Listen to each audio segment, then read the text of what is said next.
आणि यानंतर थेट जाऊयात नाशिकमध्ये मुख्यमंत्री देवेंद्र फडणवीस हे वंदे भारत एक्सप्रेसनं आज प्रवास करतायत आणि ही वंदे भारत एक्सप्रेस आता नाशिकपर्यंत पोहोचलेली आहे। आज मुख्यमंत्री देवेंद्र फडणवीस हे सीएसएमटी ते शिर्डी असा वंदे भारतनं प्रवास करतायत आणि याच अनुषंगानं आपण हा त्यांचा प्रवास पाहतोय। नाशिकपर्यंत ही रेल्वे पोहोचलेली आहे आणि त्यानंतर आज मुख्यमंत्र्यांचा शिर्डी दौरा असणार आहे। शिर्डीमध्ये नियोजित असा कार्यक्रम आहे। याच कार्यक्रमासाठी मुख्यमंत्री देवेंद्र फडणवीस हे आज वंदे भारत एक्सप्रेसनं प्रवास करतायत। पंतप्रधान नरेंद्र मोदी यांनी इंधन बचतीचं आवाहन केलेलं आहे आणि याच आवाहनाला मुख्यमंत्र्यांकडून हा प्रतिसाद दिला जातोय।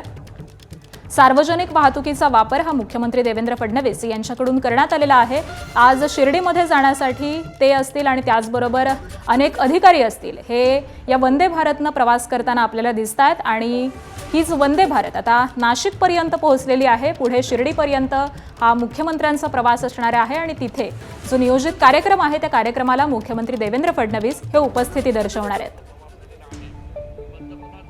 आज एकीकडे इंधन दरवाढ देखील झालेली आहे। अनेक ठिकाणी इंधन पुरवठा हा सुरळीत होत नाहीये, याचा फटका देखील सर्वसामान्यांना बसतोय आणि त्याच अनुषंगाने या सार्वजनिक वाहतुकीचा वापर आता मुख्यमंत्र्यांकडून केला जातोय।